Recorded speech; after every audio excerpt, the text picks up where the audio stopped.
아시다시피 기독교는 부활의 종교입니다. 그리고 생명의 종교입니다. 인류가 결코 해결할 수 없는 죽음의 문제를 예수님께서 해결하시고 죽음의 권세를 깨뜨리시고 다시 부활하셨기 때문이다 라고 하는 거예요. 오직 예수님만이 하신 일입니다. 오늘 말씀은 부활의 첫 열매가 되신 예수님께서 십자가에 죽으신 후 3일 만에 다시 부활하신 그 현장에 대해서 증언하는 마태의 증언이 되겠습니다. 오늘 말씀 보면 안식 후 첫날이 되리는 새벽 미명에 이틀 전 십자가에서 참 참혹하게 또 못 박혀 돌아가신 그 주님의 무덤을 보러 간 여인들이 나오는 것을 보게 돼요. 그런데 이 여인들은 주님의 무덤을 보러 갔어요. 죽음의 현장을 보러 갔는데 그 주님의 무덤의 현장에서 뜻밖의 상황을 목격합니다. 그리고 전혀 뜻밖의 소식을 듣게 됩니다. 뜻밖의 상황은 그 무덤의 현상에 큰 지진이 일어났다라고 했어요. 땅이 흔들린 거죠. 그리고 주의 천사가 하늘로부터 내려와서 큰 돌로 굳게 닫혀 있는 예수님의 무덤의 그 돌문을 굴려내고 거기에 앉아 있었다라고 했는데, 거기에 돌 무덤 그 문에 앉아 있는 천사의 모습이 어떤 모습이었는가 하면 번개와 같았다라고 했고, 그 옷은 눈같이 휘었다라고, 눈이 막 부실 정도의 그 놀라운 장면을 지금 이 여인들이 부활의 새벽에 보게 된 겁니다. 그리고 예수님의 무덤을 지키던 이 로마의 병전들은 그러한 그 상황 속에서 큰 두려움 가운데 휩싸여서 마치 죽은 사람과 같았다라고 증언하는 것을 보게 됩니다. 이러한 놀라운 상황 속에서 주의 천사들은 이 여인들에게 어떤 소식을 전했다고 했습니까? 예수님의 부활의 놀라운 소식을 전해요. 이렇게 전합니다. 너희는 무서워 말라. 십자가에 못 박힌 예수는 여기에 계시지 않고 그의 말씀하신 대로 살아나셨느니라. 와서 그 누우셨던 것을 보라. 아멘. 분명히 죽으신 예수님이 다시 살아나셨다라고 하는 놀라운 뜻밖의 소식을 여인들이 접하게 된 거죠. 너무 놀라운 뜻밖의 소식을 들은 여인들은 8절을 보면 두 가지 마음이 교차했다 그랬어요. 하나는 무서움이에요. 그 현장에 죽은 자를 살리신 하나님의 그 놀라운 손길과 능력, 그 기운을 느끼면서 무서움을 느끼게 되었고요. 또 한켠의 마음에는 어떤 마음이 있다 그랬어요? 기쁨이 있었는데 어떤 기쁨이 있었다 그랬어요? 큰 기쁨이 있었다 그랬어요. 한번 따라 하시겠습니다. 큰 기쁨. 그래가지고 큰 기쁨이 되겠어요. 여인들이 천사로부터 주님의 무덤의 현장에서 십자가에 못 박힌 예수가 다시 살아나셨다라고 하는 소식을 들었을 때 큰 기쁨을 느꼈다면, 그 기쁨은 여인들만의 기쁨이냐, 오늘 우리의 기쁨은 아니냐는 거예요. 그 기쁨이 있습니까? 표정들이 왜 그러세요? 부활하신 주님에 대한 그 소식을 들었을 때 그 소식은 정말 놀라운 소식이고 큰 기쁨의 소식이었다라고 하는 겁니다. 사랑하는 성도 여러분, 우리가 예수님의 이 부활 사건을 통해서 주목해야 될 것이 뭘까요? 주목해야 될 진리가 뭘까요? 여러 가지가 있겠지만 인생은 죽음으로 끝나지 않고 반드시 부활이 있다는 거예요. 아멘. 죽으면 다 끝나지 뭐, 그렇게 생각한다고 해서 그렇게 끝나는 것이 아니라는 거죠. 죽음 이후에는 반드시 뭐가 있다는 거예요. 부활이 있다는 것을 지금 무엇을 통해서 보여주시는 겁니까? 하나님의 아들 예수님이 십자가에 못 박혀 돌아가신 후 3일 만에 다시 부활하신 사건을 통해서, 여러분 인생은 결코 죽음으로 끝나는 것이 아닙니다. 죽음 이후에는 부활이 있어요. 부활이 있어요. 이걸 지금 보여주고 있는 거예요. 인생이 죽음으로 끝나지 않고 부활이 있다는 것은 무엇을 의미하는 것일까? 여러분 가만히 생각해 보세요. 인생이 죽음으로 끝나지 않고 부활이 있다는 것은 무엇을 의미하는 거예요? 인생은 영생이 있다는 거예요. 부활이 있다는 것은 뭐가 있다는 겁니까? 영원한 삶이 있다는 거예요. 영원한 삶이 있다는 건 뭐예요? 천국이 있다는 거예요. 천국이. 아멘. 이게 만화 속에 나오는 이야기가 아니라는 거예요. 조금 적게 살고 조금 많이 살고 그 차이는 있을지 몰라도 죽음 위에는 부활이라는 것이 분명히 있고, 부활이 있다는 것은 영생이 있다는 것이고, 영생이 있다는 것은 천국과 지옥이 있다는 거예요. 있다는 거예요. 그래서 하나님은 그 천국에서 여러분과 함께 영원히 살고 싶은 거예요. 그래서 아들을 보내신 겁니다. 영원히 살려면 뭘 해결해야 되기 때문에, 죄를 해결해야 되고, 뭘 해결해야 되기 때문에, 죽음을 해결해야 되기 때문에. 근데 그건 사람이 해결할 수 없거든. 그래서 누가 해결할 수 있는 거예요?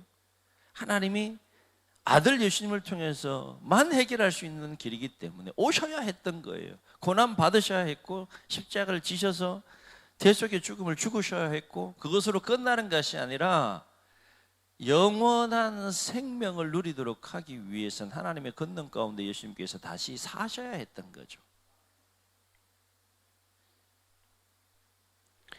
그래서 예수님은 요한복음 11장 25절에서 죽은 나사로의 누이 마르다에게 뭐라고 말씀하셨는가 하면 이렇게 말씀하시잖아요. 나는 부활이요 생명이니 나를 믿는 자는 죽어도 살겠고 무릇 살아서 나를 믿는 자는 영원히 죽지 아니하나니 이것을 네가 믿느냐? 마르다에게 이렇게 질문해요. 나는 부활이요 생명이니 나를 믿는 자는, 놀라운 일이 일어나는데, 죽어도 살겠고 살아서 나를 믿는 자는 영원히 죽지 아니하리라. 이것을 네가 믿느냐? 마르다에게 이렇게 말씀해요. 그래서 사도 요한은 요한복음 3장 16절에서 뭐라고 정언했습니까? 하나님이 세상을 이처럼 사랑하사 독생자를 주셨으니 이는 그를 믿는 자마다 어떤 일이 일어난다는 거예요? 멸망하지 않고 영생을 얻게 하려 하심이라. 죽음 이후에 부활이 있고 영생이 있다는 거예요.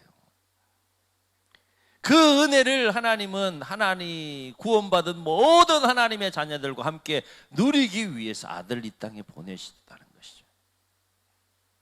그러므로 우리가 예수 그리스도의 부활을 믿고 영생이 있음을 믿는다면 우리는 이 땅에서 어떤 삶을 살아야 되느냐? 여러분, 부활이 있어요. 영생이 있어요. 천국이 있어요. 그러면 우리는 이 땅에서 어떤 삶을 살아야 되느냐? 준비하는 삶을 살아야 된다는 거예요. 예비하는 삶을 살아야 된다는 거예요.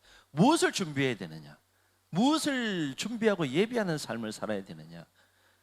우리의 부활과 우리의 영생을 준비하고 예비하는 삶을 살아야 된다는 거예요. 이게 성도의 이 땅에서의 삶의 가장 중요한 자세예요. 왜냐하면 예수님의 부활은 예수님의 부활로 끝나는 것이 아니라 그저 예수님 부활하셔서 예수님 찬양받고 경배받고 그것으로 끝나는 것이 아니라 예수님의 부활은 곧 우리의 부활이 되고 예수님의 부활은 우리의 영생이 되기 때문이다 하는 거예요. 한번 따라 하시겠습니다. 예수님의 부활은 우리의 부활이 되고 우리의 영생이 됩니다. 아멘.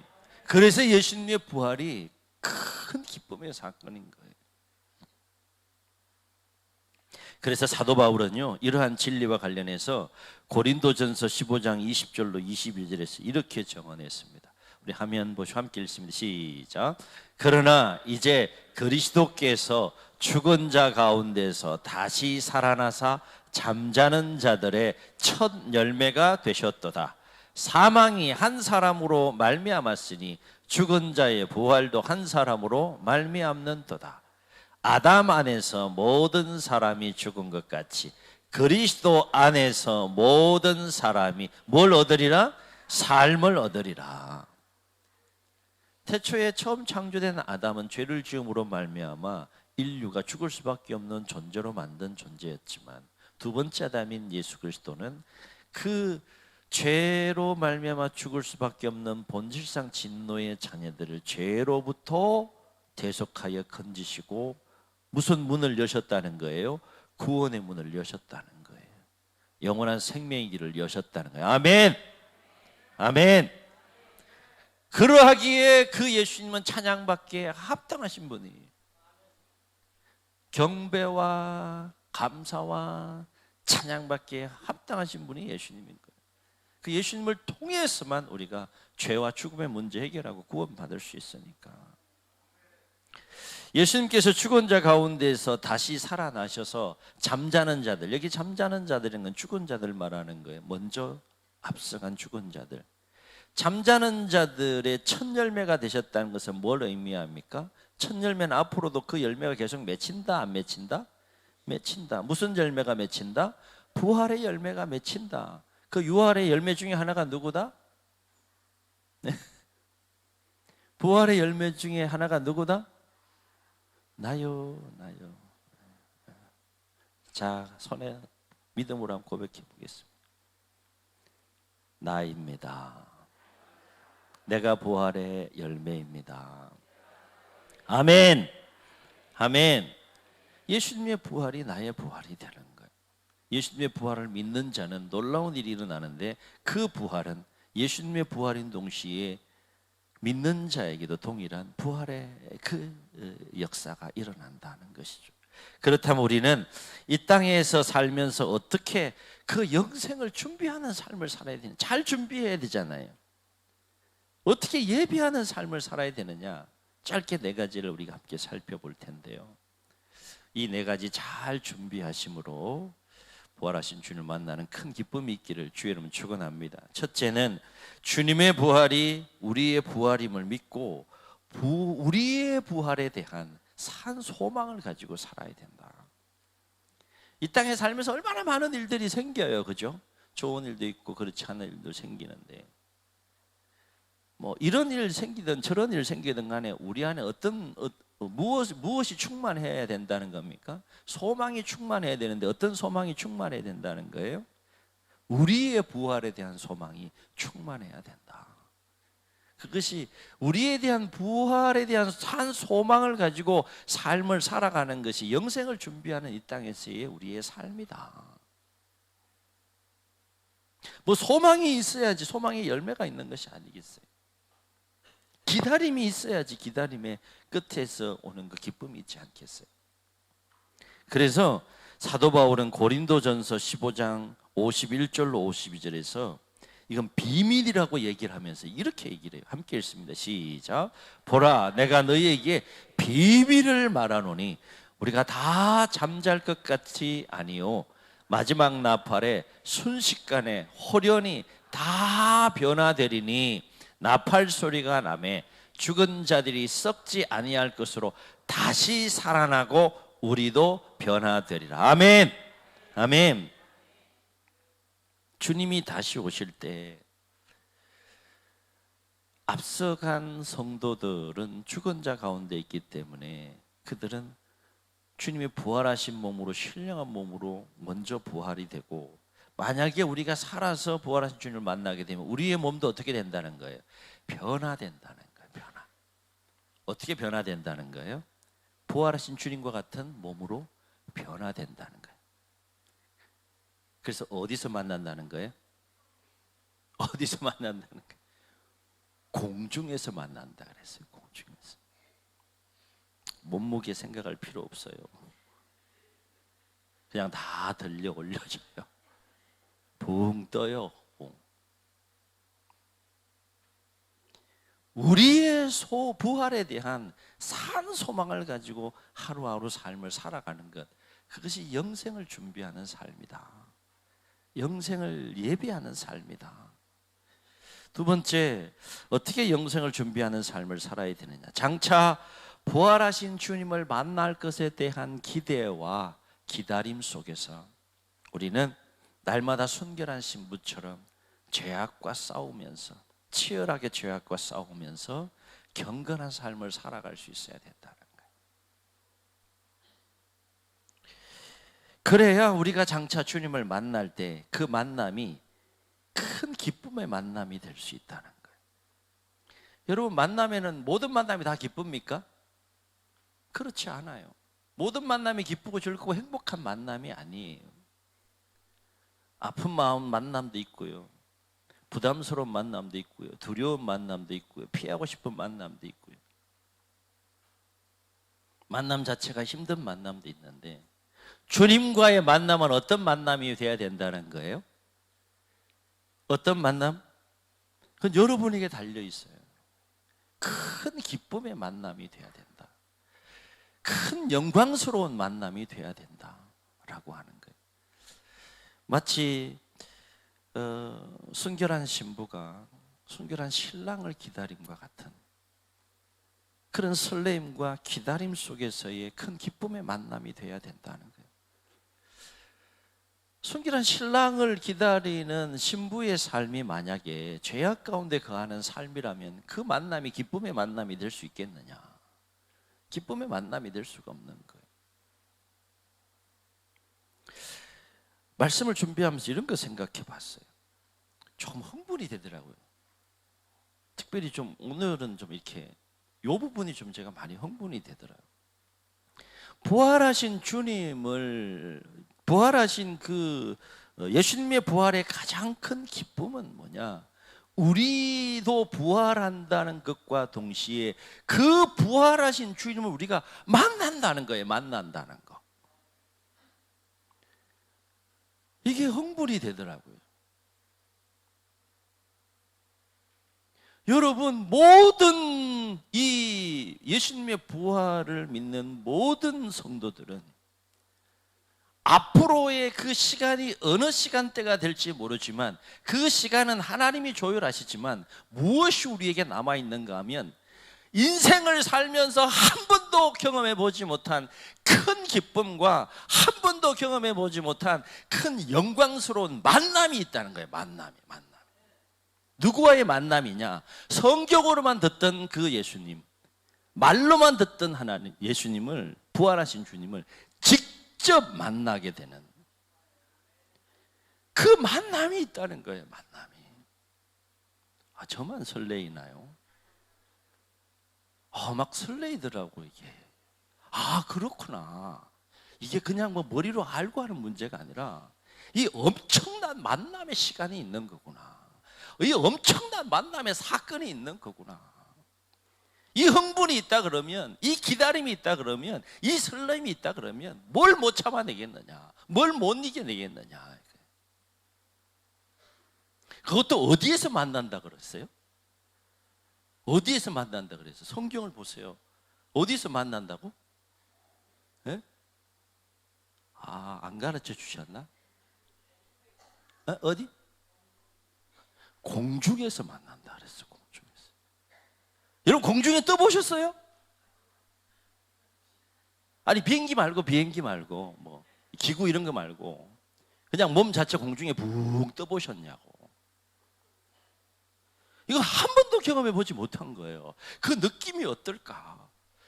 주님은 정말 뭐 가끔씩 이렇게 예수님 예쁘게 이렇게 그려놓은 사진들이 있는데 그 모습일까? 어떤 모습일까? 그 기쁨은 어떤 기쁨일까? 그 영광은 어떤 영광일까? 뭐 이 지구상에 무슨 일이 일어나든지 간에, 내 삶 속에 무슨 일이 일어나든지 간에 나에게는 그 놀라운 큰 기쁨과 영광스러운 만남이 있는 거구나. 만남이. 제가 이렇게 좀 흥분하잖아요. 이 부활하신 예수님을 찬양하고 예배하는 이 시간에 그 만남에 대한 설렘이 있어야 된다. 오늘 찬양하고 몸 찬양할 때도 그 기분으로 막 하시라고. 내 몸이 공중에 뭐 어떻게? 한번 따라 하시겠습니다. 붕.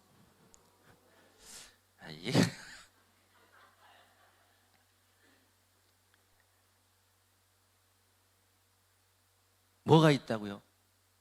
만남이 있어요. 만남이. 누구와 만난다고요? 어떤 예수님이요? 부활하신 예수님. 그 모습이 어떤 모습인지 모르겠지만 그분들 어디에서 만난다고요? 공중에서 만난다. 공중에서. 이겨낼 수 있지 않겠습니까? 어떤 시련도, 어떤 역경도, 어떤 고난도 그 만남에 대한 분명한 믿음이 있다면 견디고 감당하고 이겨낼 수 있지 않겠느냐. 세 번째, 우리가 어떻게 영생을 준비하느냐, 어떻게 영생을 예비하는 삶을 이 땅에 살아가느냐. 오늘 새벽에도 이 부분 함께 좀 나눴는데, 죽음과 죽음의 권세를 결코 두려워하지 않는 삶을 살아야 된다 하는 거예요. 모든 두려움의 뿌리는 죽음이잖아요. 죽음. 근데 그 죽음에 대한 두려움이 없어요. 누구에게 없느냐? 죽어도 다시 살게 하시는 하나님의 능력, 부활의 능력을 믿는 자들에게는 더 이상 죽음이 두려움의 대상이 안 되는 거예요. 죽음의 권세가 더 이상 두려움의 대상이 안 되는 거예요. 어둠이 결코 빛을 이길 수 없는 것처럼 죽음과 죽음의 권세는 죽어도 다시 살게 하신 하나님의 부활의 능력을 결코 이길 수 없다. 아멘. 아멘. 설령 여러분이 하나님의 섭리 가운데에 종말 오기 이전에 먼저 죽는다 할지라도 뭐가 있다는 거예요? 다시 사는 부활이 있다는 거예요. 부활이 있다는 거예요. 아울러서 왜 우리는 죽음과 죽음의 권세를 두려워하지 말아야 되느냐? 죽음과 죽음의 권세를 두려워하게 되면 뭘 잃게 되는가 하면 부활과 영생에 대한 믿음을 잃게 돼요. 두려움 때문에 잃게 됩니다. 잃게 되면 넘어지는 겁니다. 그래서 예수님은 이렇게 말씀하셨어요. 마태복음 10장 28절에 몸은 죽여도 영혼은 죽이지 못하는 자들을 두려워하지 말고 몸과 영혼을 능히 지옥에 멸하실 수 있는 자를 두려워하라 그랬어요. 죽음은 더 이상 우리의 두려움의 대상이 아니에요. 부활의 산 믿음과 소망이 있다 그러면 죽음이 두렵지 않은데 우리의 삶을 얼마나 힘있고 능력 있게 감당해 갈 수 있겠어요. 마지막 한 가지 더, 우리는 어떻게 영생을 준비하며 삶을 살아야 되느냐, 어떻게 우리의 부활과 우리의 영생을 준비하며 삶을 살아야 되느냐. 부활과 영생에 대한 진리를 우리는 알고 그 기쁨 가운데 예배하고 찬양하고 있지만 이 서산만 해도 더 많은 사람들이 이 놀라운 그 부활과 영생에 대한 진리를 알지 못한 채 죄악 가운데 죽어가고 있는 영혼들, 그들에게 우리가 해야 될 사명이 있다. 그게 뭐예요? 예수 그리스도의 십자가와 부활의 복음을 전하는 겁니다. 그것이 우리가 영생을 준비하면서 이 땅에서 우리가 감당해 가야 될 중요한 삶의 내용이다. 왜냐하면 예수님께 십자가에 못 박혀 돌아가신 이유도, 다시 부활하신 이유도 누구를 위하여? 죽어가는 영혼들, 죄악 가운데 죽어가는 영혼들을 다시 살리고 구원하여 주님의 부활에 함께 동참하고 주님의 영광에 함께 동참하도록 하기 위해서 십자가에 돌아가시고 부활하셨기 때문에, 부활은 우리들만의 기쁨의 사건이 아니다. 사실은 교회 밖에 죄악 가운데 죽어가는 저들에게 지금 꼭 필요한 진리이고 복음이다. 복음. 부활하신 주님은 오늘 여기에 참석한 우리 모두에 이렇게 말씀하십니다. 나는 부활이요 생명이니 나를 믿는 자는 죽어도 살겠고 무릇 살아서 나를 믿는 자는 영원히 죽지 아니하리니 네가 이것을 믿느냐. 이렇게 말씀하고 계세요. 바라옵기는 예수님의 부활이 우리의 부활이 됨을 분명하게 믿고 날마다 우리의 부활과 우리의 영생에 대한 소망을 가지고 살아갈 수 있기를 주의 이름으로 축원합니다. 아울러 순결한 신부가 순결한 신랑을 기다리듯이 장차 우리의 신랑 되신 주님 만날 것을 확수하고 손꼽아 기다리고 사모하면서 날마다 죄악과 싸우고 믿음의 선한 싸움을 싸우는 우리 모두가 되시기를 주의 이름으로 축원합니다. 어떤 죽음의 권세가 위협해 온다 할지라도 부활의 산 소망을 가지고 그 모든 죽음과 죽음의 권세를 넉넉하게 이기고 강하고 담대하게 승리하는 삶이 되시기를 주의 이름으로 축원합니다. 부활은, 예수님의 부활은 우리들만을 위한 사건이 아니라 죽어가는 영혼들, 그들을 살려내기 위한 사건입니다. 우리에게 맡겨진 마지막 이 사명, 죽어가는 그 영혼들에게 십자가와 부활의 복음을 전함으로 우리를 통해서 더 많은 영혼들이 이 부활의 기쁨과 영광스러운 그 영원한 삶에 참여할 수 있는 아름다운 은혜의 역사가 일어날 수 있기를 주의 이름 축원합니다. 축원합니다. 우리 다 같이 주 하나님 독생자 예수 힘차게 박수 치시면서 믿음으로 고백하며 찬송하시고 통성으로 기도합니다.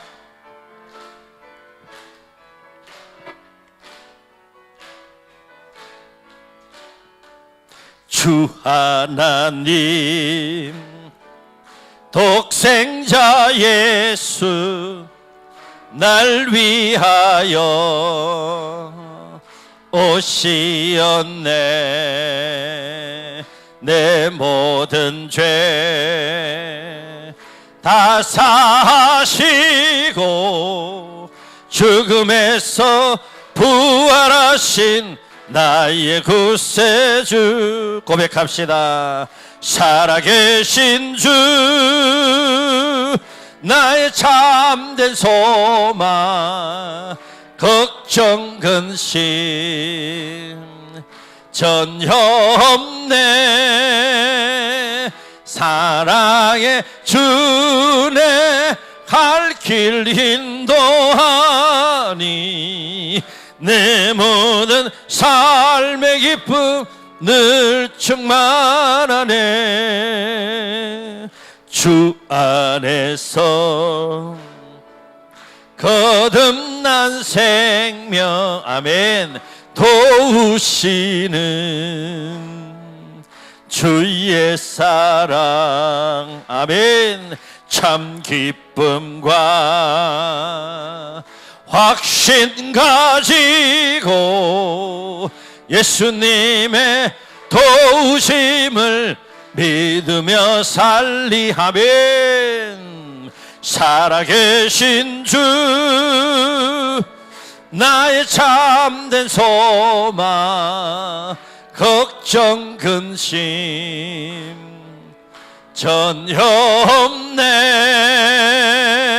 사랑의 주네 갈 길 인도하니 내 모든 삶의 기쁨 늘 충만하네.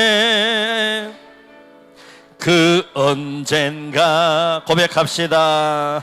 주 뵐 때까지 주를 위해 싸우리라. 승리의 길 멀고 험해도 주님께서 나의 앞길 지켜주시 아멘 아멘. 살아계신 주 나의 참된 소망 걱정 근심 전혀 없네. 사랑의 주네 인도하니 내 모든 삶의 기쁨 늘 충만하네. 주의 눈을 감으시고 우리 말씀을 기억하시면서 한번 통성으로 기도하시겠습니다. 예수님 부활하셨습니다. 인류가 결코 해결할 수 없는 죄와 죽음의 문제를 해결하시기 위하여 하나님의 놀라운 권능 가운데 십자가에 못 박히신 후 3일 만에 다시 사시고 다시 부활하셨습니다. 부활의 첫 열매가 되심으로 우리의 부활, 우리의 영생에 대한 길을 여셨습니다. 부활하신 그 주님을 우리가 찬양하고 우리를 위한 주님의 부활에 감사하고 우리의 부활과 우리의 영생에 대한 산 소망 가운데 큰 기쁨 중에 모든 시험, 모든 고난, 모든 시련들을 넉넉하게 이기고 주님과 함께 주님 만나는 그날을 기대하고 사모함으로 믿음의 선한 싸움 싸우며 승리하는 삶을 살게 도와주시고, 아직도 이 놀라운 복음, 이 진리를 알지 못하는 영혼들을 향하여서 복음에 정인된 사명을 잘 감당함으로 영생을 준비하고 이 땅에 남은 생애를 살아가면서 우리의 부활을 준비하는 삶을 살게 해달라고 주님 세 번 부르시고 통성으로 기도합니다. 주여.